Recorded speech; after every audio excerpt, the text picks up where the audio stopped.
If you think about it, in the last couple years, there have been a lot of things that are pretty exciting about interfaces. There's been some companies who've come out with some brand new products that we really weren't that familiar with before.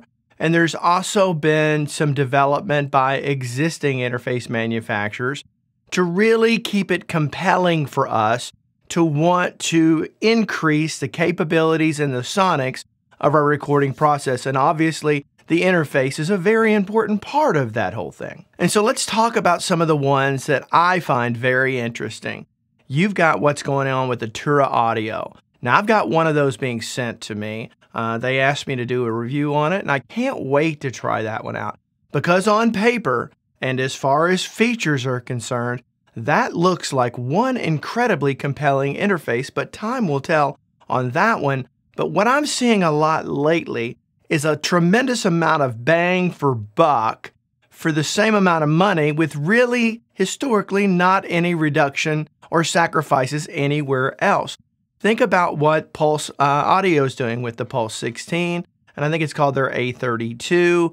You know, those have really made their way into a lot of studios, including this one. I love the Pulse 16 along with my RME interface. RME came out with the UFX3, an exciting new interface that even taking the UFX Plus, which I have here in my studio, to the next level, again, creating more compelling reasons for people to continue to want to improve their recording process. You've got what Avid has done with the Carbon as well as the new Mbox Studio. A lot of people have some positive things to say about the new Mbox, and I personally use the Carbon, and it's an outstanding interface if you're in the Pro Tools workflow. Not to mention these are so many others. Just think about what Craneborn Audio is doing. I mean, even the most recent interface brought out by AMS Neve, of which feature-wise I wasn't that impressed with, but ultimately, you know, the sonics of it is absolutely stellar. So a lot of new things are coming. Have you ever asked yourself, Universal Audio, why are you waiting so long to put out something compelling? The Volt series is fine for young people or people on a very limited budget. It's fine for that, but I don't really consider that new advanced tech. It was kind of just more of the same. Now, you've got a loyal following, and it seems to me that that loyal following is starting to fall apart at the seams, and that is unfortunate because you built that following on such a stellar relationship with your customers, as well as a stellar reputation for making compelling products. So I find what they've done with their native plugins to be very compelling, but it's changing their business in a way we all knew it would. But rather than embrace this, it seems like the status quo is staying the same. Universal Audio is long in the tooth. Their interfaces, it's been a while since they've come out with anything that new technology, and they still have some limitations that other interfaces don't have. So they bring such a rich DSP feature to it. So if latency is an issue in your recording process, or maybe you've got an older computer, or maybe you just want to track through those Universal Audio plugins, you can do that with their DSP.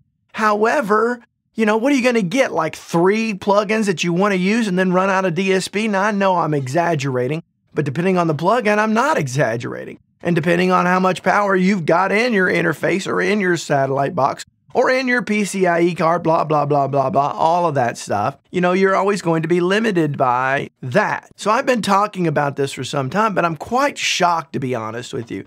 I expected Universal Audio to come out with something not this year, but last year. That's how long in the tooth their interfaces are. And I know I get a lot of comments from Universal Audio fanboys out there, and there historically have been a lot of them. And I'm concerned for Universal Audio. If you don't do something to take things to the next level in the interface work process, ultimately, I think you're going to start losing people right and left. For all that you're gaining over the native plugins, what are you jeopardizing on the other side of it? I strongly encourage you to really, if you haven't, and if you're developing it now, I strongly encourage you to get that to market, because a lot of people are asking the question, you know, what's going on at Universal Audio? Are they just focusing all of their attention on plugins and not even worrying about their existing customers? Of course, a lot of their existing customers want everything for free and everything for life.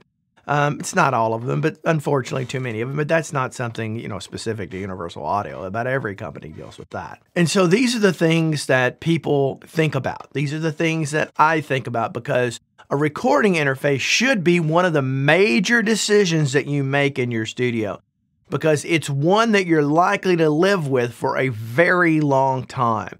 I'm not a fan of constantly upgrading my interfaces. However, when something gets taken to the next level and it becomes compelling, either there's been something happening within the conversion process, or maybe the gain staging is improved. There's all kinds of possible variables that come into play. But unless it's compelling, I'm going to operate off that same interface for probably 10 years at least. So understand that, a lot of folks who are on Universal Audio products, I really want to see something new, more bang for the buck, more DSP processing power without needing to buy and invest in so many satellite units. People are just not going to do that anymore. A lot of people's eyes have been woken by the fact that they can run all these Universal Audio plugins in native mode and do a gazillion of them compared to just a handful via DSP. So I think these things all weigh together to tell Universal Audio it's time for new technology. And so if you're not doing that, I fear that you're going to lose a lot of your loyal fans. And like I said, that is truly unfortunate, because historically you have done such an exceptional job. And I really want to see you continue to be that really powerful, compelling product manufacturer out there, to give us all kinds of great choices. You've done it in the past. You can do it again. I believe in you. So for those of you out there that maybe are shopping for an interface right now, obviously Universal Audio is not one I would consider buying at this stage.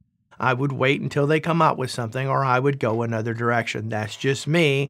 I'm sorry, Universal Audio, but that is the way I personally feel today.